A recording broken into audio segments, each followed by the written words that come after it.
All right, welcome back to Sunrise Daily. Well, Mr. Jeffo, you spoke about collaboration. The federal government needs to collaborate a lot more with the international community. What exactly did you mean by that? Yeah, in terms of, I was talking about, in terms of training, in terms of assistance, we should ask for specific assistance from foreign countries that have handled these issues. You know, this is not peculiar to Nigeria.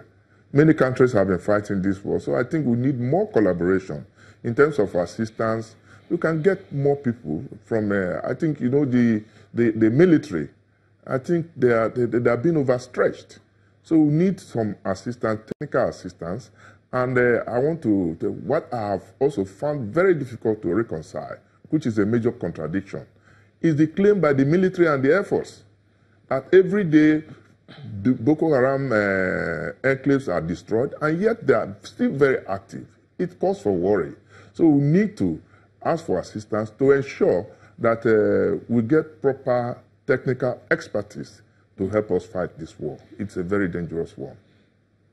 You know, Mr. Jeffo, you said something about every day we keep hearing about the enclaves are destroyed, their operations are going on, but it looks as if nothing's happening. That bit of decisive action, do you think decisive action and intelligence is being put together to ensure in the operations of the military or security agencies in that access? Of course, intelligence, this operation should be intelligence-driven. And I also believe that there should be more intelligence efforts, you know, in collaboration with the military, the Air Force. All hands must be on deck. I think we should have a joint operations, kind of, even though we have the military Operation Restore Hope and the rest of them, we need to form a joint command. You know, we used to have this multinational joint, we have this multinational joint. It should go beyond that. I think we should intensify our efforts in intelligence gathering and see how this war can be won, because it's dragging on for too long, and I'm afraid it might drag on for more. Good Captain Shehu, that collaboration, Mr. Jeffo has talked about collaboration. He's talked about more intelligence gathering in the operations of the military in that axis of the country. Can you possibly look at how specifically this can be taken down, especially to the grassroots, so that you carry the people in that area along?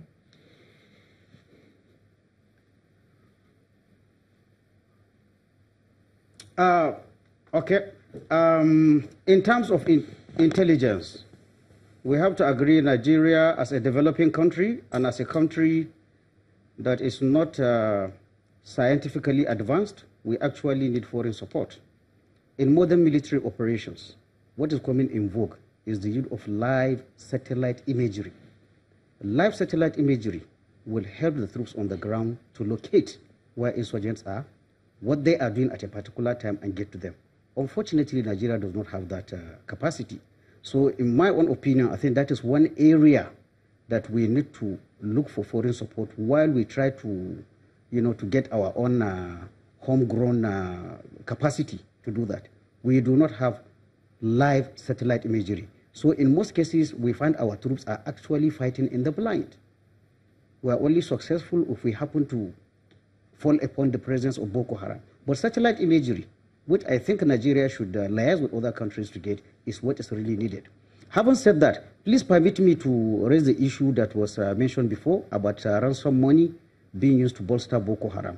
Yes, it is true that any money paid for ransom will eventually get back to the organization. However, again, like in most issues, research has been carried out as to what is the the relationship between money paid for ransom and the tactical resurgence of insurgents. RAND Corporation of the US and also New York Times have carried out researches. For example, when you talk of ISIS, of which ISWAP is the franchise here in Nigeria, they have been tracking their source of finances from ledgers, cash books that were seized from them. What did they find? They found that these organizations, they have multiple sources of income. And if you isolate ransom as part. Ransom for ISIS contributes only 1%. Only 1% of their total annual income. So what does it mean? It means that even if you don't pay ransom, it doesn't mean that hostage taking will stop. So I'm just trying to say that we have to look at the theory of saying that paying ransom bolsters Boko Haram. Research has not shown that. Even though there are experts who believe that in total, that if you pay money, it will strengthen the hand of terrorists. What I'm saying, research by credible organizations have shown that this is not the fact.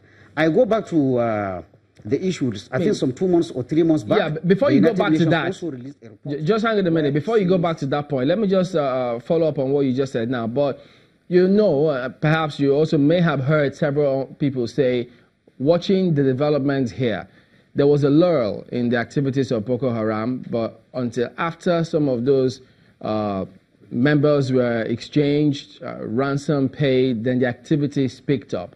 But you still insist that you can't rely on those until you see research. Is that your point? Again, there are several opinions to that. What I am telling you, I'm looking at the general theory, which says that ransom automatically will lead to upsurge.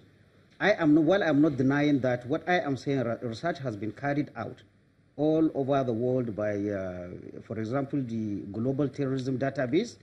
It has shown that money that is given to organizations like ISIS or ISWAP from ransom is just a small. What I am saying, I'm not saying it is not true, but I'm saying the credence or the importance given to ransom money as a factor of resurgence is highly exaggerated, and that's what research has shown.